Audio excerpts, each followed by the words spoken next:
시간이 되었습니다.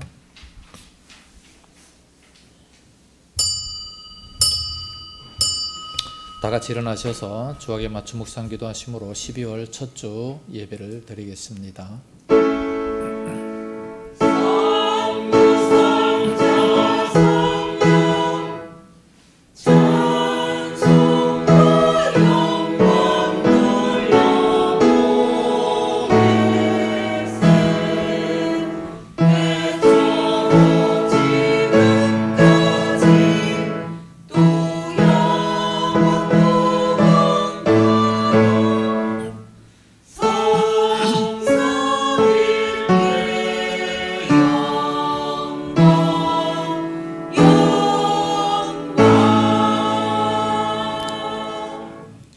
너희가 만일 성경에 기록된 대로 내 이웃 사랑하기를 내 몸과 같이 하라 하신 최고의 법을 지키면 잘하는 것이거니와 만일 너희가 사람을 차별하여 대하면 죄를 짓는 것이니 율법이 너희를 범법자로 정죄하리라.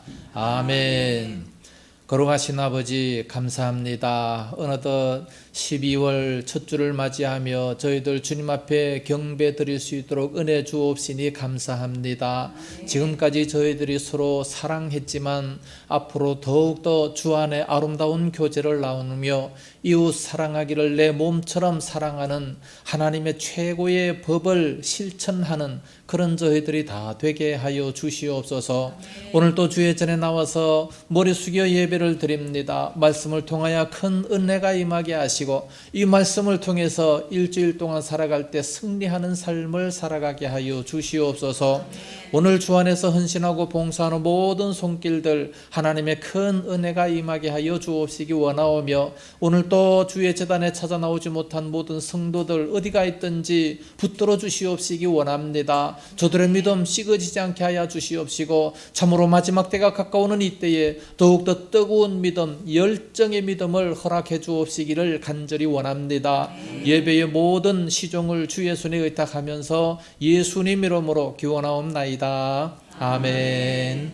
찬송가 38장 부릅니다.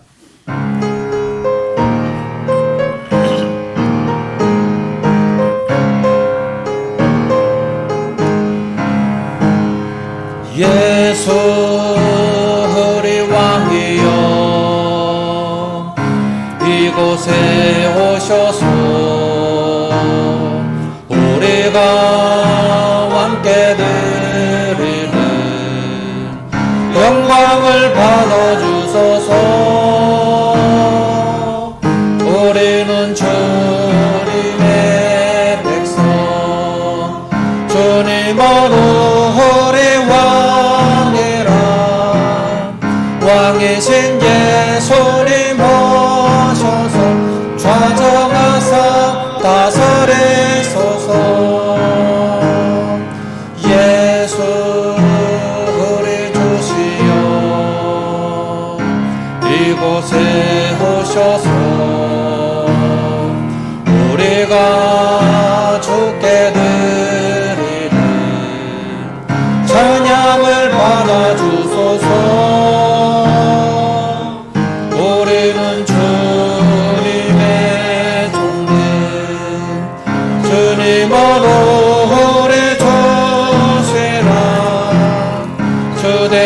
예수님 오셔서 이 찬양을 받아주소서.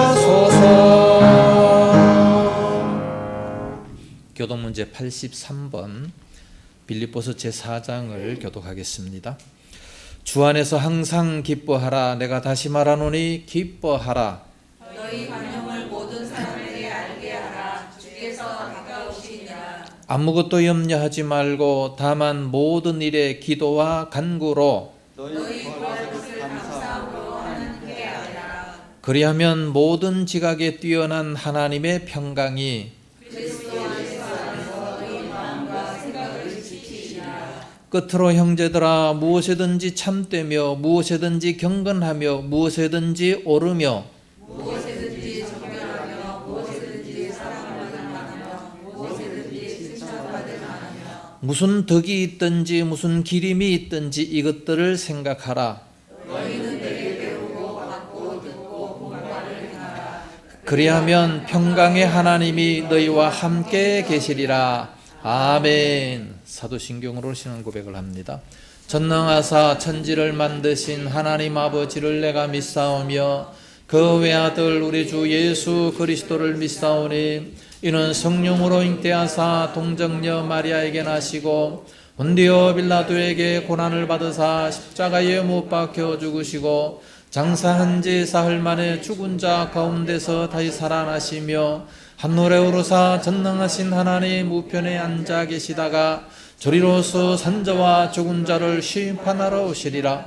성령을 믿사오며 거룩한 공예와 성도가 서로 교통하는 것과 죄를 사하여 주시는 것과 몸이 다시 사는 것과 영원히 사는 것을 믿사옵나이다. 아멘. 자리에 앉으시기 바랍니다. 찬송가 436장 부르겠습니다.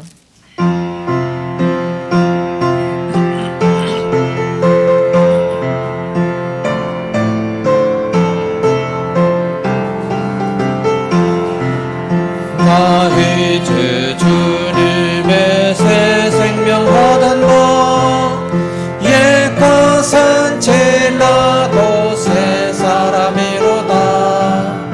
그 생명 내 맘에 강같이 흐르고 그 사랑 내게서 해같이 빛난다. 영생을 누리며 저 안에 살리라. 오늘도 내일도 주 함께 살리라. 주 안에 감추인 새 생명 얻은 것 이전에 줬던 것 이제는 값없다. 하늘의 은혜와 평화를 맛보니 찬송과 기도로 주 함께 살리라. 영생을 누리며 주 안에 살리라. 오늘도 내일도 주 함께 살리라. 산천도 초목도 새 것이 되었고 죄인도 원수도 친구로 변한다. 새 생명 얻은 자 영생을 누리네. 주님을 모신 밤 새 하늘이로다. 영생을 누리며 주 안에 살리라. 오늘도 내일도 주 함께 살리라. 주 따라가는 길 험하고 멀어도 찬송을 부르며 뒤따라가리라. 나 주를 모시고 영원히 살리라. 날마다 섬기며 주 함께 살리라.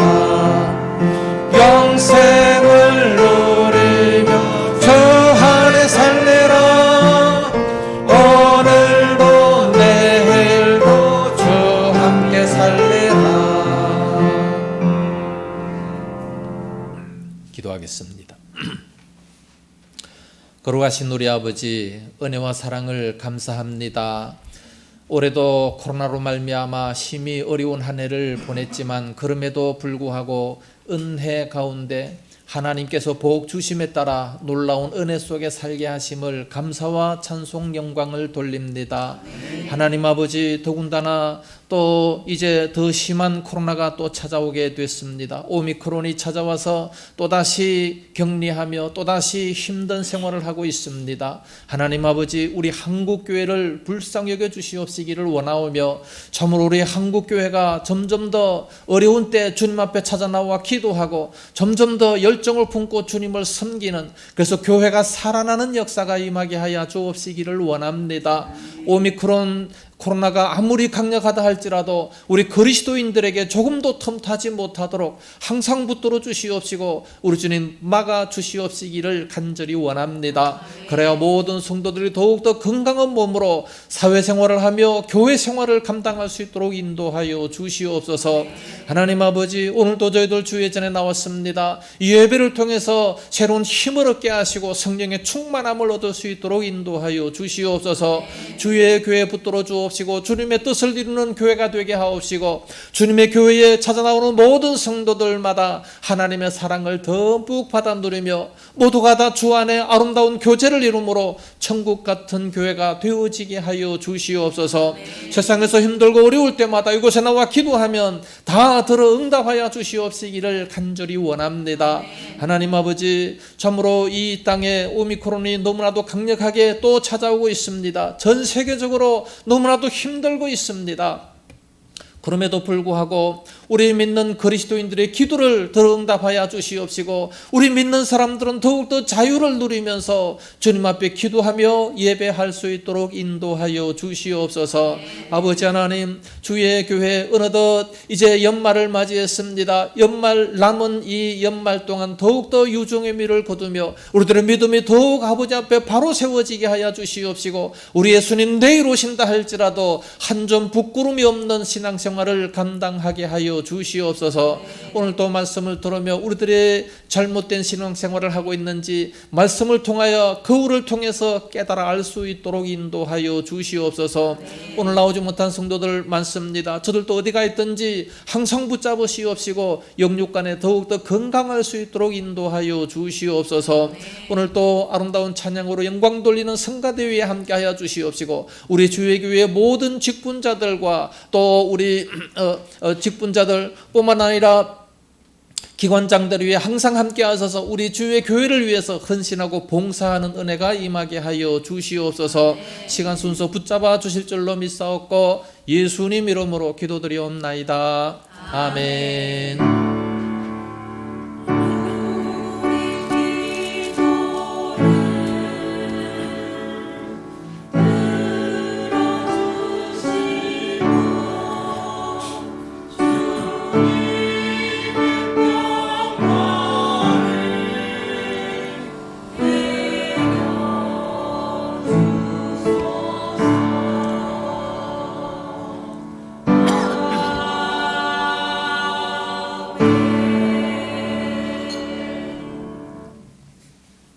하나님 말씀을 보겠습니다.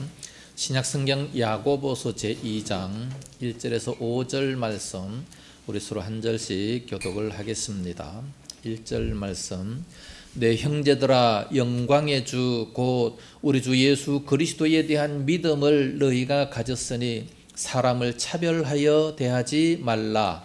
만일 너희 회당에 금가락지를 끼고 아름다운 옷을 입은 사람이 들어오고 또 남노한 옷을 입은 가난한 사람이 들어올 때에 너희가 아름다운 옷을 입은 자를 눈여겨보고 말하되 여기 좋은 자리에 앉으소서 하고 또 가난한 자에게 말하되 너는 거기 서 있든지 내 발등상 아래에 앉으라 하면 너희끼리 서로 차별하며 악한 생각으로 판단하는 자가 있는 것이 아니냐. 같이 내 사랑하는 형제들아 들을지어다. 하나님이 세상에서 가난한 자를 택하사 믿음에 부요하게 하시고 또 자기를 사랑하는 자들에게 약속하신 나라를 상속으로 받게 하지 아니하셨느냐.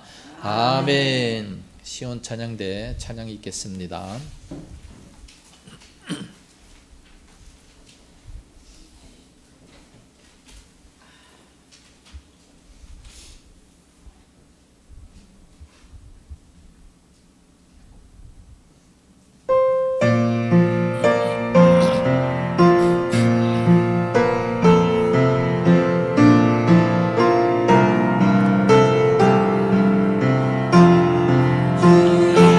예수님께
할렐루야. 기도하겠습니다. 거룩하신 아버지, 은혜를 감사합니다. 아름다운 찬양으로 영광을 돌립니다. 사랑의 주님을 찬양했습니다. 하나님 사랑이 얼마나 큰지 하늘 보좌 영광을 부리시고 이 땅에 내려와 인간과 같이 되시고 인간을 섬기는 모습을 보게 되나이다. 아버지여, 저희들도 그런 사랑을 본받게 하여 주시기 원합니다. 이웃을 내 몸처럼 사랑하는 믿음이 되어지게 하여 주시옵소서. 우리 성가대원들, 지휘자, 반주자 늘 저들을 붙들어 주시옵시고 모든 일에 신앙의 모범을 보이게 하여 주시옵소서. 충성하는 모든 신령들마다 하늘의 신령한 복, 땅의 기름진 복으로 인도하여 주옵소서. 말씀을 들을 때마다 큰 은혜가 임하게 하여 주옵시기 원하옵고 예수님 이름으로 기도드리옵나이다. 아멘. 성탄절을 앞두고 어떤 흑인이 출장을 갔다가 이제 주일날이 돼서 백인 교회 예배를 드리러 들어갔습니다. 미국 동부 쪽에는 아주 그 백인들의 교회들이 대단히 많습니다. 거기에 딱 들어갔는데 안내위원이 딱 가로막습니다. 그러면서 당신은 들어갈 수가 없습니다. 아니 왜 그래요? 당신은 흑인이니까 여기는 백인 교회입니다. 그러니까 다른 교회로 가십시오. 흑인들은 들어오지 못합니다. 그래서 예배 시간에 들어가지 못하고 그 바깥에 서서 울고 있었습니다. 근데 뒤에 누가 있는 것이 느껴져 가지고 휙 돌아보니까 예수님께서 그곳에 서 계시는 거예요. 아니 예수님 왜 거기에 서 계십니까? 빨리 안 들어가시고. 그러니까 나도 너처럼 백인이 아니라고 쫓겨났다. 쫓겨났다. 그렇게 말씀하시는 거예요. 그래서 저도 쫓겨났습니다. 흑흑흑 그러면서 울고 있으니까 울지 마라. 너는 한 번 쫓겨났지만 나는 매번 쫓겨났다. 지금까지 계속 쫓겨났다는 겁니다. 사람을 차별하는 교회가 아직도 세상에는 대단히 많이 있습니다. 그런 교회가 교회입니까? 오늘날 큰 교회도 보면 큰 교회 목사님들의 얘기를 들었습니다. 어떻게 하면 저 사람을 교회에서 내쫓을까? 조용하게 내쫓을 수 있는 그런 방법을 연구를 한다는 거예요. 개척교회는 어떻게 하면 아무라도 교회에 좀 사람이 들어올 수 있을까? 이걸 연구하는데 큰 교회는 내쫓을 걸 연구한다는 소리를 듣고 깜짝 놀라지 않을 수가 없었습니다.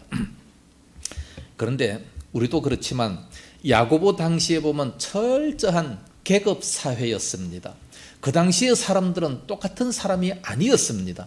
사람마다 다 다르고 차별도 또한 당연한 것으로 받아들였어요. 그 당시에는요, 로마 사람이 있고 비로마 사람들이 있고 뿐만 아니라 헬라인과 야만인, 유대인과 이방인, 주인과 종, 귀족과 평민, 여자와 남자, 뭐 여러 가지 종류로 이렇게 많이 차별을 대단히 많이 했습니다. 그리고 그렇게 차별하는 것을 그 당시 가치관으로서는 아주 정당한 것이었습니다. 그때 그 차별은 인간의 교양과 학문과 인격과 문화로 그 차별을 절대 극복할 수가 없었고 그 당시에 많은 철학자라든가 뭐 교양인들도 그 당시에는 이것을 어떻게 할 수가 없었던 겁니다. 교회에서는 기독교에서는 우리 형제를 이렇게 모든 사람들을 다 형제로 이렇게 받아들이는 이런 모습을 그런 사람들이 바라보면서 아주 비인격적이다 그렇게까지 얘기를 했어요. 인격적인 사람들도 교회는 비인격적이다. 왜? 아무나 다 받아들이기 때문에 그렇다. 그렇게 얘기했습니다. 그러나 그때나 지금이나 교회는 절대로 사람을 차별해서는 안 된다는 말씀이에요. 그러니까 예수님 당시 이때에 무슨 법이 생겨야 됩니까? 차별금지법. 이 차별금지법이 그때 생겨져야 되는 거예요. 오늘날 차별금지법을 왜 기독교가 반대합니까? 차별금지법이 오늘날에는 너무 잘못되어 있어요. 아니 예수님 당시에 차별금지법을 딱 발의해서 그 차별 못하게 만들어야 되는데 그게 아니고 지금 차별금지법은 뭐냐? 동성애라든지 뭐 간음을 한다든지 이런 것을 죄로 여기지 말라. 그것을 그런 죄를 죄라고 얘기하면 죄라고 얘기하는 사람이 걸려 들어가는 거예요. 이건 너무 잘못됐잖아요. 아니 성경이 죄라고 하는데 그렇다면 우리도 죄라고 말해야 되지 않습니까? 차별금지법을 만들어 놓고 아니 왜 우리를 차별하냐? 죄 줬으니까 차별하지. 그런데 그렇게 하지 말라는 것을 법으로 만든다는 거예요. 이건 얼마나 잘못됐습니까? 그래서 오늘날 기독교는 차별금지법에 반대를 하고 있는 겁니다. 그런데 이 초대교회 당시 교회를 생각해 본다면 교회 안에 귀족도 오고 평민도 오고 남자도 오고 여자도 오고 다 섞여 있습니다. 그래서 이 교회 안에서도 보면 이 한 형제 자매라고 말하기가 대단히 힘든 그런 사회였습니다. 자기 집 노예가 교회에 먼저 다녔어요. 주인이 바라볼 때에 주인을 이 노예가 가르치려고 하는 거예요. 교회에 갔더니 뭐 노예나 주인이나 다 똑같은 차별이 없는 그런 것이라 그러면서 주인을 가르치려고 한다면 어떤 주인이 좋아하겠습니까? 당시에 이러한 신분상의 이 구별, 이것을 어떻게 극복하느냐 많은 고민을 놓고 사도들도 함부로 말을 할 수가 없었던 겁니다. 그런데 이 야고보가 사람을 차별하지 말라고 강력하게 지금 이렇게 주장을 하고 있는 겁니다. 오늘날 우리들 이 사회에서도 차별을 많이 합니다. 직장에서라든지 뭐 사장님하고 부장님하고 일반 사원들하고 얼마나 차별을 많이 합니까? 월급도 그 차별대로 이렇게 주는 그런 모습들을 많이 볼 수 있지 않습니까? 이런 차별이 처음부터 지금까지 계속해서 있어 왔어요. 그 차별이 얼마나 심하냐 심하지 않느냐에 따라서 살기 좋은 나라인가 아닌가가 구별이 되기도 하는 겁니다. 근데 초대교회는 이 신분상으로 보면 빈부나 이 신분을 아주 중요하게 생각했고 그 사람을 판단하고 이 차별하는 일들이 대단히 많았습니다. 더구나 이 고대에서는요, 물질의 풍요라든가 신분상으로 대단히 이렇게 높게 되는 것을 신의 축복으로 생각을 했어요. 신이 나에게 복을 주어서 이렇게 됐다라고 생각을 하고, 물질이 없고 아주 병들고 형편없는 사람들은 신이 저주한 사람으로 낙인을 찍게 되는 겁니다. 그래서 그 사람을 아주 저주하고 멸시하고 차별을 심하게 대우하는 이런 모습이 초대교회에 있었습니다. 더구나 유대인들은요 훨씬 더 심합니다. 유대인들은 보통 사람보다 더 심한 것이 뭐냐? 가난한 사람은 하나님의 저주를 받았다, 그렇게 생각을 하는 거예요. 노골적으로 아주 경멸을 합니다. 반면에 부자들은 그 부요를 누릴 뿐만 아니라 사회에서도 존경을 받게 되는 겁니다. 이런 사건들은 법정에서조차 그대로 다 나타나게 됩니다. 부유한 사람들, 아주 높은 사람들은요 엄청난 죄를 저질렀음에도 불구하고 뭐 조금 있으면 다 이렇게 사면에서 나오게 됩니다. 그러나 돈이 없는 사람, 신분이 낮은 사람들은 죄를 안 졌음에도 불구하고 괜히 모함을 당해서 깜빵 속에 들어가면 아주 오랫동안 있다가 나오게 되는 참으로 큰 곤혹을 치르는 이런 경우가 많았습니다. 아주 멸시천대를 받기 때문에 더 억울하게 되는 그런 모습이 초대교회에 많이 있었던 겁니다. 세상은 그렇다 치더라도 교회에서는 그러면 안 되지 않습니까?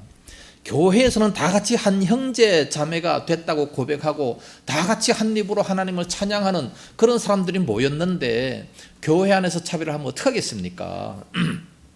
그런데 이런 일이 교회 안에서도 버젓이 드러나고 있는 겁니다.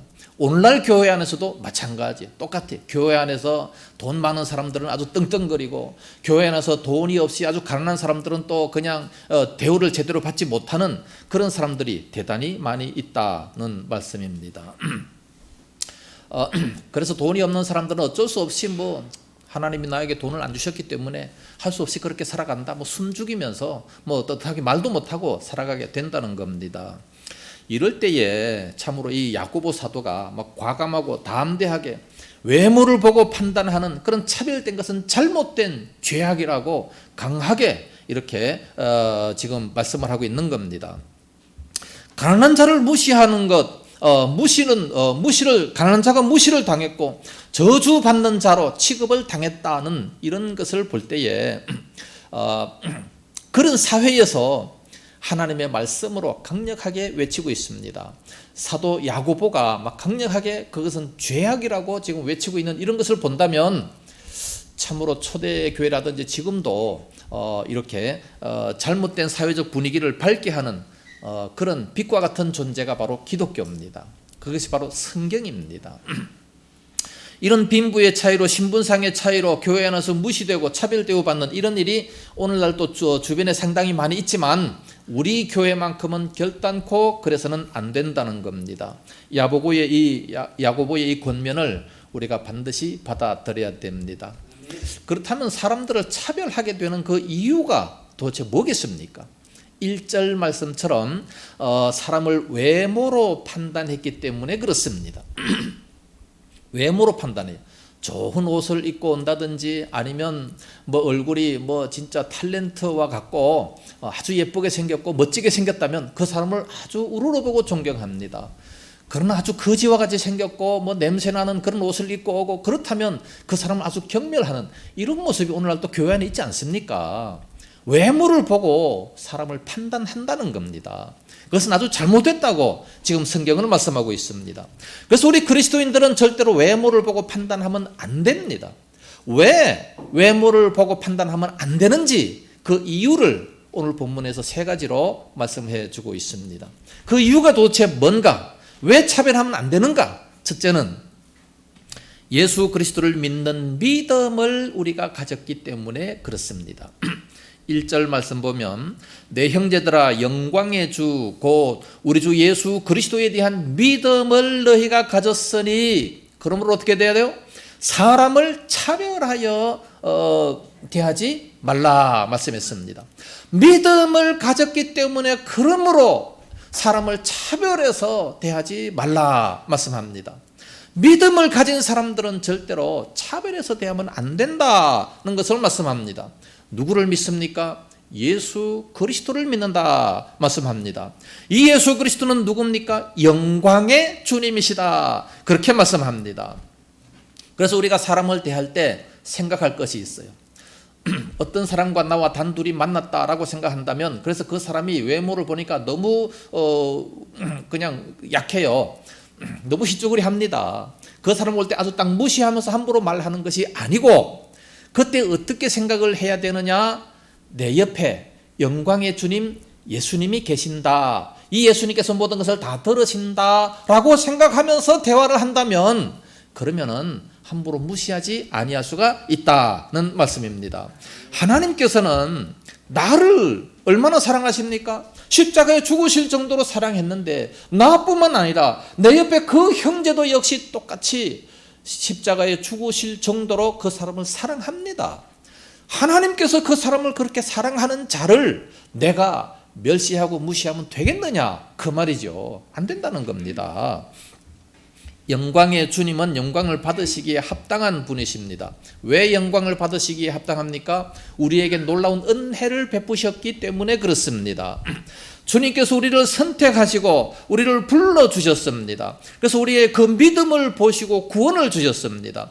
결단코 우리의 외모를 보고 부르신 것이 아니었다는 겁니다. 내가 잘생겼기 때문에 부르신 것도 아니고 내가 똑똑하기 때문에 아니면 돈이 많기 때문에 나를 부르신 것이 결코 아니다. 외모를 보고 부르신 것이 아니었다는 겁니다. 믿음은 하나님께서 우리에게 선물로 공짜로 주셨다 말씀합니다. 왜 공짜로 주셨습니까? 누구든지 자랑하지 못하게 하려 함이라고 에베소서 2장 9절에 말씀을 하고 있습니다. 만약에 주님께서 우리를 외모를 보고 부르셨다면 어떻게 되겠습니까? 우리가 정말로 하나님 앞에 아름다운 그런 외모가 있습니까? 아니면 아름다운 삶이 있습니까? 정말 우리가 외모가 정말 하나님 보시기에 정말 좋은 그런 외모의 삶이 있습니까? 그게 아니고 오히려 우리가 죄인 되었을 때에 우리가 죄인임에도 불구하고 그런 사랑을 받지 않습니까? 죄인 되었음에도 불구하고 주님께서 우리를 위하여 죽어주심으로 하나님께서 자기에 대한 사랑을 우리에 대한 사랑을 확정하셨다. 로마서 5장 8절에 말씀하고 있습니다. 죄인임에도 불구하고 하나님과 원수된 관계임에도 불구하고 우리를 사랑하셨어요. 전혀 우리의 외모를 보신 것이 아니다는 말씀입니다. 하나님은 우리를 전혀 외모를 안 보시고 이렇게 불러주시고 사랑을 하셨는데 우리가 이웃을 대할 때에 외모를 보고 대한다면 그게 얼마나 큰 범죄가 되겠습니까? 더군다나 주님께서 우리들에게 외모를 보고 불러주신 것이 아니라 또 십자가의 대속의 죽음을 죽어주셨습니다. 그 크신 그 놀라운 사랑에 우리는 감사하고 찬송할 수 있는 그런 모습이 되어야 됩니다. 그래서 우리는 그 주님을 영광의 주님이다 그렇게 말씀합니다. 주님께서 우리들을 위해서 그렇게 희생해 주셨기 때문에 외모를 보고 부르신 것이 아니기 때문에, 그러므로 영광의 그 주님을 우리가 믿는 자들이에요. 그러므로 우리 형제들을 대할 때에도 결코 외모를 보지 말라, 차별해서 대우하지 말라 말씀하고 있습니다. 그럼에도 불구하고 우리 인간들은 차별하여 대우합니다. 사람들의 그 외모를 보고 판단을 합니다. 그 훌륭했던 누굽니까? 사무엘 선지자도 외모를 보지 않았습니까? 하나님께서 사무엘 선지자 보고 말씀하십니다. 이스라엘에 가서 왕이 될 자를 선택해라. 그 이스라엘에 가서 왕이 될 자를 내가 지명하겠다. 그래서 딱 갔어요. 이스라엘에 가서 딱 보니까 이새의 아들, 이새 다윗의 그 형제들, 엘리압, 큰아들 엘리압을 딱 바라보니까 키도 아주 크고 멋지게 생기고 잘생기니까 과연 하나님께서 왕으로 선택할 자가 바로 여기 있구나. 그러면서 그에게 기름을 부으려고 하는 찰나에 하나님께서 말씀하십니다. 그의 외모를 보지 말라. 그의 신장을 보지 말라.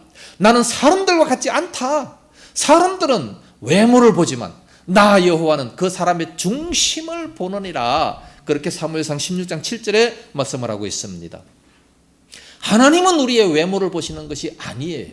중심을 보신다라고 말씀합니다. 그러므로 우리들의 마음 중심이 얼마나 이쁘냐, 그 내면의 인격이 얼마나 아름다우냐, 이걸 우리는 갈고 닦아야지 얼굴에 성형수술을 한다든지 뭐 구루물을 많이 바른다든지 그런 거 하지 마세요. 물론 사람들 앞에 잘 보기, 사람은 외모를 보거니와, 그렇기 때문에 사람은 외모를 보잖아요. 사람들 앞에 잘 보이려면 물론 크림도 바르고 다 해야 돼요. 화장도 해야 됩니다. 그러나 하나님 앞에 잘 보이려면 이 내면의 세계, 우리들의 마음을 중심을 보느니라 했기 때문에 우리들은 마음 중심을 바로 잡아야 됩니다. 할렐루야. 우리 예수님께서 이 땅에 오실 때에도 외모를 갖추고 오신 것이 결코 아니었어요. 외모를 갖추고 오셨더라면 아마 왕의 아들로 오셨겠죠. 그러나 외모를 갖추고 오신 것이 아니었기 때문에 그렇게 초라하게 마구간으로 그렇게 오셨던 겁니다. 당시에 많은 사람들은 그 외모를 판단하고 있기 때문에 그래서 예수님을 멸시하고 천대하고 십자가에 죽기까지 만들지 않았습니까? 외모를 보기에 흠모할 만한 그런 아름다움이 없었기 때문에 그런 겁니다. 그래서 이 세상 많은 사람들은 예수님을 도살하는 양같이 여기고 마음대로 조롱하고 때리고 침뱉고 욕하고 십자가에 죽이기까지 했던 겁니다.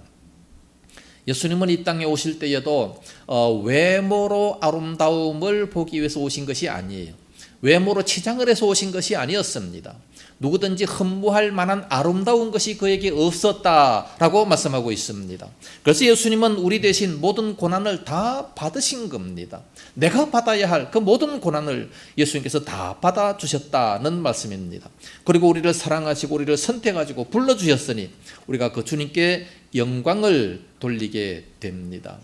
그런데 우리가 이런 놀라운 은혜를 받은 자들이 이웃 형제들의 조금 잘못된 것을 보고 외모를 판단하고 함부로 정죄하면 안 된다라는 것을 말씀하고 있습니다. 둘째는 사람을 차별하지 말아야 할 것은 왜 그래야지 되느냐? 차별을 하게 되는 것은 하나님의 계명을 어기게 되기 때문에 그렇습니다. 하나님의 계명을 어긴다면 그것은 바로 하나님 앞에 큰 죄가 되지 않습니까? 2절에서 4절 말씀입니다. 만일 너희 회당에 금가락지를 끼고 아름다운 옷을 입은 사람이 들어오고 또 남루한 옷을 입은 가난한 사람이 들어올 때에 너희가 아름다운 옷을 입은 자를 눈여겨보고 말하되 여기 좋은 자리에 앉으소서 하고 또 가난한 자에게 말하되 너는 거기 서 있든지 내 발등상 아래에 앉으라 하면 너희끼리 서로 차별하여 악한 생각으로 판단하는 자가 되는 것이 아니냐라고 말씀했습니다. 초대교회는 엄청나게 많은 사람들이 교회 안으로 몰려오게 됐습니다. 많은 사람들이 막 이렇게 몰려오게 될 때에 그때에 금가락지를 끼고 아주 뭐 세마포 옷을 딱 입고 이런 사람들은 그는 부자구나. 그래서 막 그 안내를 잘하면서 이 좋은 자리에 앉으십시오. 그러고 또 어떤 남루한 옷을 입고 냄새나는 옷을 입고 이렇게 들어온다면은 그 사람은 뭐 넌 거기에 서 있든지 뭐 내 발밑에 앉아 있든지 네 맘대로 해라. 지금 그 얘기예요. 그러면 이거 얼마나 차별하는 그런 악한 생각이냐. 그렇게 말씀하고 있는 겁니다. 오늘날 우리 교회도 대선 후보인 이재명 씨가 딱 들어온다고 하면 모두가 벌떡 일어서 가지고 제일 좋은 자리를 딱 내주고, 냄새나는 거지가 딱 들어오면은 제발 안 왔으면 하는 이런 마음이 우리들에게 있지 않습니까? 우리 마음속에는 누구든지 그런 마음이 다 있는 겁니다. 상당히 멸시하죠. 그러나 그렇게 하지 말라 말씀하고 있어요. 그것은 죄악이다 라고 말씀하고 있는 겁니다. 그래서 아무리 냄새나는 옷을 입고 온다 할지라도 그 사람을 천사다 생각하고, 정말로 냄새나서 못 견디겠다면 내 집에 모셔와가지고 깨끗이 목욕을 시키고 새 옷으로 이렇게 갈아입힐 수 있는 이런 마음이 있느냐, 그 말씀이에요. 아무도 그렇게 하기 싫죠. 누가 그 힘든 일을 하겠습니까? 요즘 세상에 그냥 목욕비나 주고 그냥 가서 목욕하시오. 그것만 해도 참 얼마나 다행이겠습니까? 예수님께서는 그러나 그 모든 것들을 다 실천을 하셨습니다. 그렇게 연약한 자들을 다 돌봐주셨습니다. 제자들의 발까지 다 씻겨주셨습니다. 오늘 우리 교회 안에서는 절대로 빈부귀천의 이 차별을 해서는 안 된다는 것을 말씀하고 있는 겁니다. 우리 예수님께서는 절대로 그런 것은 원하지 않죠. 우리가 만약에 그렇게 했다면 회개할 수 있어야 됩니다. 이 세상에서는 사람을 외모로 판단하는 차별 대우를 절대 죄라고 말하지 않습니다. 혹시 그렇게 차별 대우했다 할지라도 마음속에 아주 작은 죄, 그렇게 할 수밖에 없는 아주 작은 죄로 생각을 할 겁니다. 그러나 우리 예수님께서는 그게 바로 최고의 법이라고 말씀하고 있습니다. 이웃을 사랑하는 것, 이 최고의 법이라고 말씀하고 있는 겁니다. 가장 높은 법, 인간관계의 법 중에서 가장 중요한 법이라고 말씀하고 있는 겁니다. 이것은 구약 성경에도 똑같이 기록이 되어 있습니다. 레위기 19장 18절 말씀 보면, 원수를 갚지 말며 동포를 원망하지 말며 내 이웃 사랑하기를 내 자신과 같이 사랑하라, 나는 여호와이니라 말씀했습니다. 여호와 하나님께서 이스라엘 백성들을 다 보살펴요. 여호와 하나님께서 우리 모든 백성들, 교인들을 다 같이 돌봐주십니다. 그런데 한 사람을 그렇게 멸시하고 정죄하면 하나님께서 얼마나 노여워하시겠습니까? 사람을 사랑하라라고 하는 것은 이 사랑하지 못하는 그건 아주 작은 계명이다 생각하면서 이 작은 거 하나쯤 정도라고 생각한다면 그것은 바로 얼마나 큰 죄입니까? 야고보 2장 9절 말씀해 보니까, 만일 너희가 사람을 차별하여 대하면 죄를 짓는 것이니, 분명히 죄라고 말씀하고 있습니다. 차별하는 것은 죄를 짓는 것이니 율법이 너희를 범법자로 정죄하리라 말씀했습니다. 하나님 앞에 죄가 되는 것이고 성경도 그것이 죄라고 분명히 기록하고 있고, 계속해서 보면 누구든지 온 율법을 지키다가 그 하나를 범하면 모두 범한 자가 되나니, 간음하지 말라 하시니까 또한 살인하지 말라 하셨은즉 내가 비록 간음하지 아니하였어도 살인하면 율법을 범한 자가 되느니라 말씀했습니다. 아무리 작은 계명 하나라도 범하면 그 범죄 때문에 지옥 가게 되는 겁니다. 그 작은 범죄 때문에 하나님 앞에 죄 지은 자, 율법을 범한 자가 되게 된다는 말씀이에요. 자동차 운전하는 자가 중앙선을 침범하는 이 한 가지 죄 때문에, 한 가지 잘못 때문에 큰 사고가 일어날 수가 있습니다. 사람이 죽는 것도 온갖 병이 다 걸려서 죽는 게 아니라 한 가지 병 때문에 죽게 되는 겁니다. 우리가 하나님 앞에서도 이 한 가지 죄를 짓게 된다면 바로 하나님 앞에 범법자가 된다는 것을 말씀하고, 그것 때문에 지옥 간다고 말씀하고 있는 겁니다. 그래서 사람들을 무시하고 사람을 외모로 평가하는 이 죄, 이게 바로 어떤 죄입니까? 살인한 죄와 똑같습니다. 하나님께서는 그렇게 인정하세요. 미워하는 죄, 사람들을 차별하는 죄, 이건 바로 살인한 죄와 똑같다, 그렇게 생각을 하는 겁니다. 그래서 요한일서 3장 15절에 그 형제를 미워하는 자마다 살인하는 자니 라고 말씀하고 있습니다. 살인하는 자마다 영생이 그 속에 있지 않다 말씀합니다. 그러니까 미워한다든지 또는 차별을 한다든지 하는 것은 하나님 앞에 죄가 되는데 그 죄 때문에 영생이 없다라고 말씀하고 있는 거예요. 그 큰 죄나 작은 죄가 아니라 똑같은 죄로 말씀하시면서 그 죄 때문에 영생이 없다, 지옥 간다는 얘기 아니겠습니까? 오늘 우리는 사람의 육신을 해한다든지 아니면 그 생명을 죽이는 거, 이거 아주 심각한 살인죄가 되지만 그것뿐만 아니라 하나님께서는 인격을 파괴하는, 외모를 보고 판단하는 이런 것을 바로 큰 죄로 여기며 살인죄와 똑같이 그렇게 여기신다라고 말씀하고 있는 겁니다. 그러므로 오늘날 우리들은 말로써 사람들의 인격을 얼마나 멸시했습니까? 살인한 죄와 똑같습니다. 말로써 사람을 죽인 죄가 얼마나 많습니까? 큰 죄악입니다. 사람의 인격을 파괴하는 것, 하나님의 형상을 무시하는 것, 하나님 앞에 큰 죄가 된다는 것을 말씀하고 있습니다.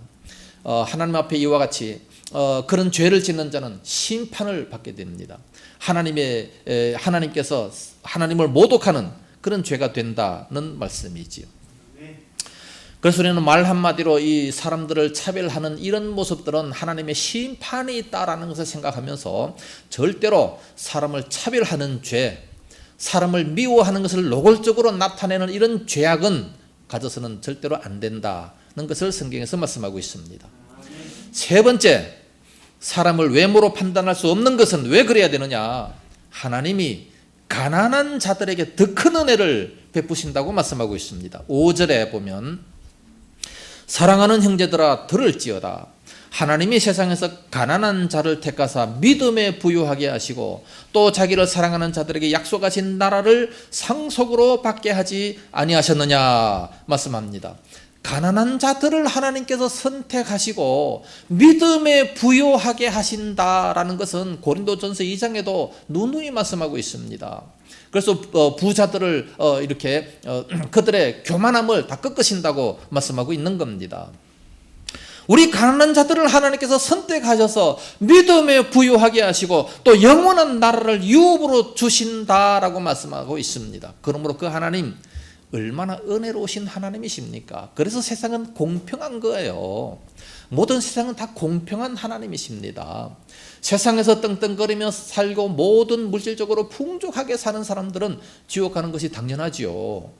예?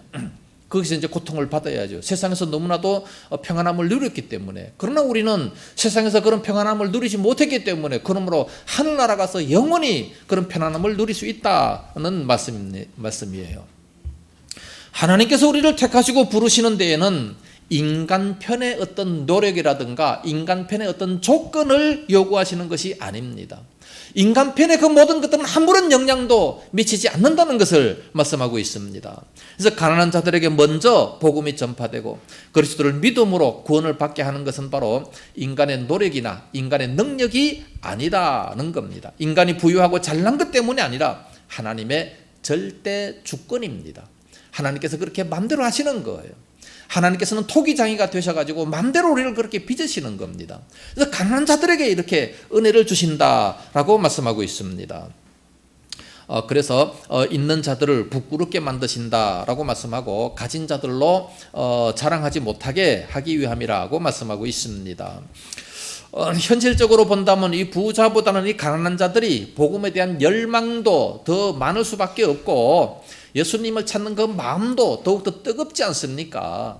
가난한 자들은 예수님을 막 뜨겁게 찾아요. 뜨겁게 기도합니다. 하나님 아니면 나는 살 수 없습니다. 간절히 주님을 붙잡지 않습니까? 그런데 부자들은 안 그래요. 뭐 주실라면 주시고 말라면 말고 안 주셔도 얼마든지 먹고 살 수 있으니까 뭐 상관없다. 아주 그냥 믿음이 약한 그런 모습을 보게 되는 겁니다. 뿐만 아니라 하나님께서 부여를 주셨다면 그것은 나로 말미암아 누리라고 주신 것보다 나누라고 주신 그런 하나님의 음성이라는 것을 듣고 나눌 수 있는 그런 모습이 돼야 되는 겁니다.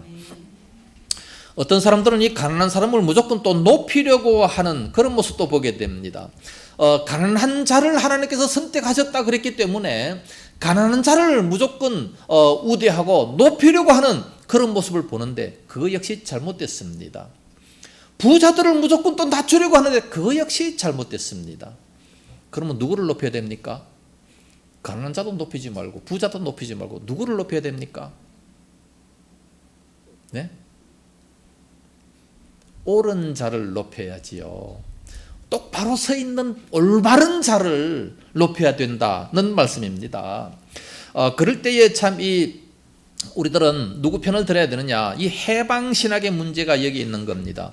해방신학은 무조건 노동자 편에만 서게 되는 겁니다. 무조건 노동자 편에 서가지고 노동자를 위해야 되고 노동자들에게 많은 물질을 줘야 된다는 것만 강조하고 있습니다. 그러나 노동자도 잘못될 때가 있어요. 노동자가 잘못될 때는 누구 편을 들어야 돼요? 경영자의 편을 들어야지요. 경영자가 잘못됐을 때는 누구 편을 듭니까? 노동자 편을 드는 겁니다. 이와 같이 우리는 무조건 노동자 편이다. 그건 잘못된 겁니다. 옳은 것은 옳다, 나쁜 것은 나쁘다, 그렇게 말할 수 있는 그런 모습이 돼야죠. 예수님께서도 마태복음 5장 37절 말씀 보면 너는 옳은 것을 보고 옳다고 말하고 나쁜 것을 보고 나쁘다 그렇게 말을 하라. 똑바로 말을 해야지. 무조건 누구 편을 든다든지 그러면 안 된다는 거예요. 오늘 이 정부가 그렇습니다. 여당은 무조건 죽어도 여당 편이고 야당은 무조건 야당 편. 잘했든지 못했든지 상관이 없어요. 무조건 자기 편입니다. 그래서는 안 되는 거예요. 옳게 해야 옳은 편이고 나쁘게 하면 나쁜 편입니다. 아닌 것은 아니라 분명히 그렇게 말할 수 있어야 된다는 거지요. 그럼 가치 판단의 기준이 뭐겠습니까? 영적인 성숙도입니다. 영적인 성숙도. 우리 한국교회의 직분자들도 어떻게 누구를 보고 세우느냐? 대부분 보면 돈 많은 사람을 직분자로 세우는 교회들이 많습니다. 그 사람의 인격이 어떻게 됐든 말든 상관없이 돈만 많으면 그냥 인격자로 막 세워주는 이런 교회들이 대단히 많아요. 그래서는 절대로 안 되는 겁니다. 그런 사람들이 다 교회에 문제를 일으키지 않습니까? 그러므로 직분자들을 세울 때에 배우고 못 배운 것, 돈이 많고 적은 것, 사회적인 지위가 높고 낮은 것, 이런 것은 판단의 근거가 될 수가 절대 없다는 겁니다. 우리는 어떻게 해야 되느냐? 집사나 장로나 권사 세울 때에 그 마음의 영적인 성숙도를 바라보면서 세울 수 있어야 된다는 겁니다. 그 사람이 얼마나 겸손하게 일하느냐, 얼마나 사회에서도 깨끗한 사람이냐, 얼마나 하나님 앞에 충성하느냐, 이런 것이 기준이지 그 사람의 집이 크다, 무슨 차를 타고 다닌다, 얼마나 잘 산다, 이런 것이 기준이 될 수는 절대로 없다는 말씀입니다. 우리 인생은 풀과 같습니다. 우리 인생은 코에 호흡이 있을 때만 사는데 이것은 수에 칠 가치도 없다, 그렇게 말씀하고 있습니다. 우리 인생은 하루아침에 안개밖에 안 되는 짧은 인생이다 말씀하고 있습니다. 이거를 위해서 생명 걸지 말고 영원한 나라를 위해서 뿐만 아니라 우리 인격의 성숙을 위해서 생명을 걸 수 있는 그런 모습이 돼야 된다는 거죠. 인간의 진정한 가치가 뭡니까? 바로 하나님의 형상대로 지음을 받았다는 겁니다. 이게 가장 중요한 거예요. 하나님의 형상대로 지음받은 그런 자들을 우리가 대우를 해줘야 됩니다. 세상에서는 아무리 나사로와 같이 그런 삶을 산다 할지라도, 얻어먹는 삶을 산다 할지라도, 냄새나는 사람이라 할지라도 그 안에 하나님의 형상이 있다면 그를 대우해줘야 되고 존경해줘야 된다는 말씀입니다. 또한 인생의 가치는 어디에 있느냐? 예수 그리스도께서 우리 인생을 위해서 십자가에 죽으신 그 대속에서 찾을 수가 있는 겁니다. 사람을 대할 때에 우리는 그 사람도 하나님의 형상으로 지음받은 자다, 그 사람도 주님께서 피 흘려 죽으신 자다라는 것을 생각하면서 대한다면, 그렇다면 절대로 가볍게 여길 수가 없습니다. 그 이웃을 귀찮게 여길 수가 없는 겁니다. 정말로 소중하게 여길 수밖에 없는 거죠. 왜? 하나님이 사랑하시는 사람이기 때문에. 우리 주님께서는 나만 위해 십자가에 돌아가신 것이 아니고 우리 이웃의 연약한 자들도 위해서 십자가에 돌아가셨습니다. 그래서 그 사람을 만약에 우리가 말로서 실족하게 만든다면 어떤 심판을 받게 됩니까? 차라리 연자맷돌을 목에 매우고 바다에 빠뜨리는 것이 더 낫다, 그렇게 예수님께서 말씀하셨습니다. 그 사람을 실족해 하고 차별 대우해서 차별을 대우해서 그 사람이 실족하게 된다면 차라리 연자맷돌, 얼마나 커요? 막 이 강대성보다 더 큰 이런 큰 연자맷돌, 이렇게 두꺼운 그 연자맷돌을 목에 걸고 바다에 빠지면 절대로 못 올라오죠. 바로 죽을 수밖에 없는, 차라리 그렇게 죽는 게 더 낫다 그 말이에요. 가룟 유다도 차라리 이 세상에 태어나지 않았으면 더 낫다, 그렇게 말씀을 하셨습니다. 그래서 인생의 존재 목적과 의미를 우리는 성경에서 찾아야 됩니다. 하나님께서 하나님의 그 심판을 생각하면서 이웃을 더 잘 섬기고 봉사를 해야 됩니다. 가난한 자들에게도 은혜를 베풀어 주셨습니다. 결론적으로 말씀을 드린다면 사람을 차별 대우하지 말라, 외모로 취하지 말라 말씀했습니다. 왜 그래야 되느냐? 첫째로 우리는 믿음을 가졌기 때문에 주님께서도 우리를 외모로 부르지 않았습니다. 두 번째는 외모로 사람을 취하는 것은 하나님 앞에 큰 범죄가 되기 때문입니다. 심각한 범죄입니다. 하나님의 심판이 있습니다. 셋째로 하나님께서 가난한 자들에게도 은혜를 더 많이 입혀주시기 때문에 하나님이 더 사랑하실 수가 있다는 겁니다. 이 놀라운 사실을 알고 이웃을 절대로 멸시한다든지 차별해서 대우해서는 안 됩니다. 외모를 바라보면서 그를 대우해서는 절대로 안 된다라고 말씀하고 있습니다. 우리는 날마다 이 귀한 말씀을 듣습니다. 이 귀한 말씀을 들으면서 행함이 없는 믿음은 다 헛된 믿음이다 말씀합니다. 경건하다고 자랑할 것이 아니라 말씀을 실행하지 못하는 것을 회개해야 되고, 우리가 순종해서 실행할 때마다 그 행하는 일에 복이 있다 말씀합니다. 이 말씀을 잘 실천해서 들어가도 나가도 복을 받는 우리 주의 모든 성도들이 다 될 수 있기를 예수님 이름으로 축복합니다. 기도하겠습니다. 거룩하신 우리 아버지, 은혜와 사랑을 참으로 감사합니다. 예수님 당시에, 야고보 당시에 얼마나 많은 차별이 있었습니까? 주인과 종이 있었던, 노예가 있었던 그런 시대임에도 불구하고 차별하지 말라, 외모를 보고 판단하지 말라고 말씀하셨습니다. 우리 예수님께서 그들을 위해서도 십자가에 돌아가 주셨고 그들도 똑같이 하나님이 사랑하시는 형제라고 말씀하고 있습니다. 오늘날 우리들 절대로 인간을 차별하지 말고 외모를 보고 판단하지 않는 그런 저희들이 되게 하여 주시옵소서. 하나님 아버지, 우리 모든 성도들을 참으로 친형제 자매로 사랑하고 섬길 수 있는, 대우해 줄 수 있는 그런 저희들의 믿음이 다 되게 하여 주시옵소서. 우리 한국교회도 그와 같은 믿음을 허락하여 주옵시기를 간절히 원합니다. 그래서 믿는 곳 하나님의 교회가 천국과 같은, 가정과 같은 아름다운 분위기가 되어지게 하여 주시옵소서. 믿사옵고 예수님 이름으로 기도드리옵나이다. 아멘. 찬송가 437장을 부르시면서 준비하신 헌물을 하나님께 드립니다.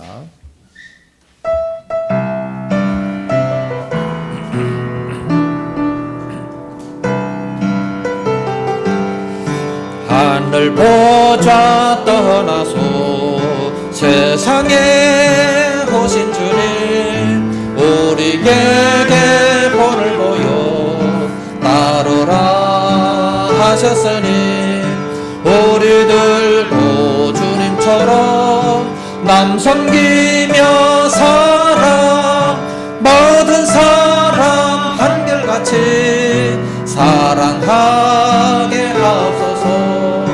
악의 힘과 싸우며 진리로 사신 주님, 우리에게 본을 보여 따르라 하셨으니 우리들도 주님처럼 선한 싸움 세상 무리 물리치고 살아가게 하옵소서.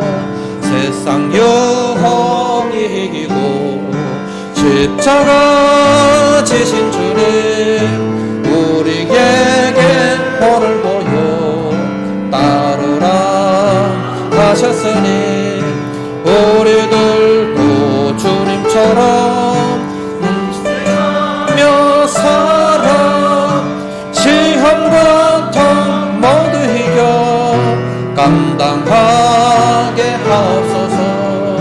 죽음 권세 이기고 생명문 여신 주님, 우리에게 본을 보여 따르라 하셨으니 우리들도 주님처럼 섭리하며 살아 하늘 영광 바라보며 날아가게 하옵소서.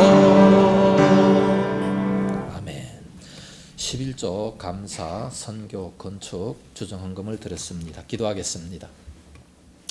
은혜로우신 우리 아버지 참으로 감사합니다. 오늘 저희들 온 몸과 마음과 모든 정성을 하나님 앞에 드리고 또 이렇게 소중한 물질을 주님 앞에 드리게 하시니 감사합니다. 이 모든 물질 하나님 나라의 창고에 가득 쌓여지게 하여 주시옵소서. 특별히 11조 드리는 그 손길 위에 주님 복을 주시옵시고 하늘 창고의 문을 활짝 열어 주옵시고 이 땅에 쌓을 곳이 없도록 쏟아 부어 주시옵시기 원합니다. 그래서 선한 사역을 많이 감당하며 하나님의 귀한 사역을 많이 감당할 수 있도록 인도하여 주옵시고 머리가 될지언정 꼬리가 되지 않고 참으로 많은 사람들에게 구워줄지언정 구워받지 않는 은혜가 임하게 하여 주시옵소서.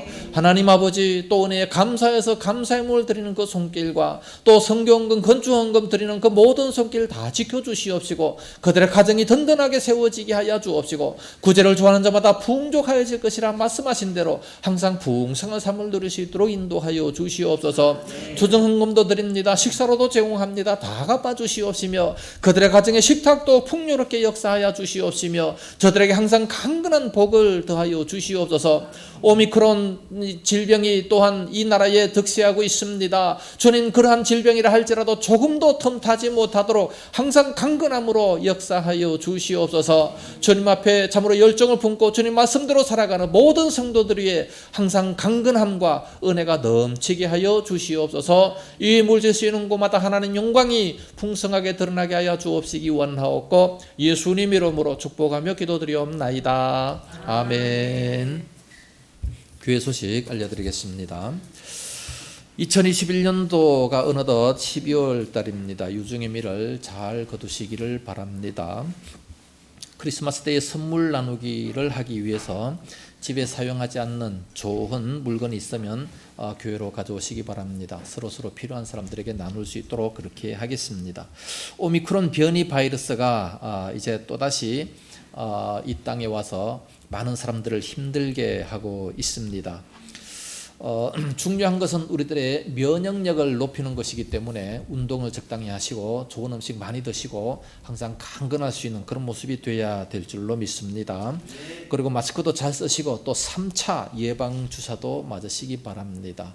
1차와 2차를 맞았을 때 이제 완성이 됐다 그랬는데 또 추가로 맞아라 그랬는데 추가가 아니고 이제는 3차를 맞아야 완성이 된다라고 합니다. 예방접종 완성은 3차까지입니다.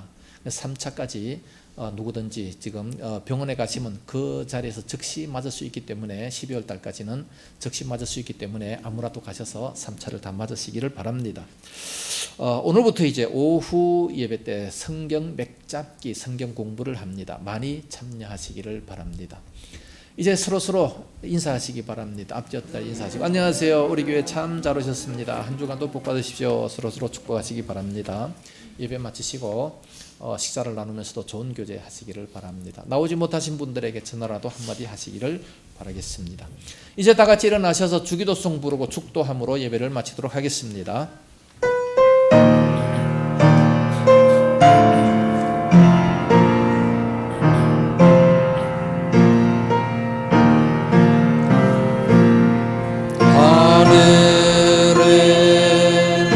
계신 아버지 이름 거룩하사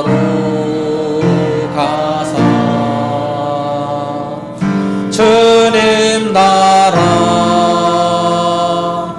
임하시고 뜻이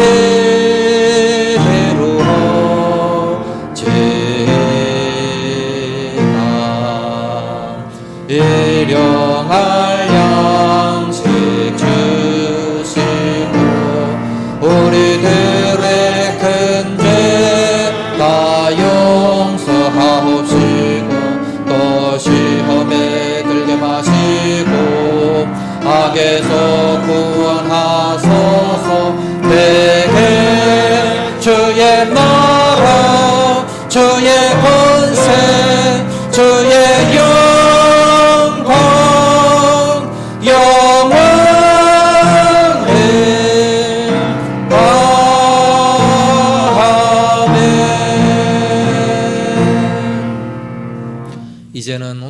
되신 예수 그리스도의 은혜와 독생자 주신 하나님 아버지의 무한하신 사랑하심과 성령님의 감동하시며 감화하시며 위로 교통 충만 역사하심이 이 시간도 모여 귀한 말씀을 들으면서 인간을 차별하지 않기로 마음속에 작정하고 다짐하는 우리 모든 성도들 머리머리 위에와 저들의 가정과 생업토와 교회와 이 나라 민족 위에 이제와 영원까지 함께 있을지어다. 아멘.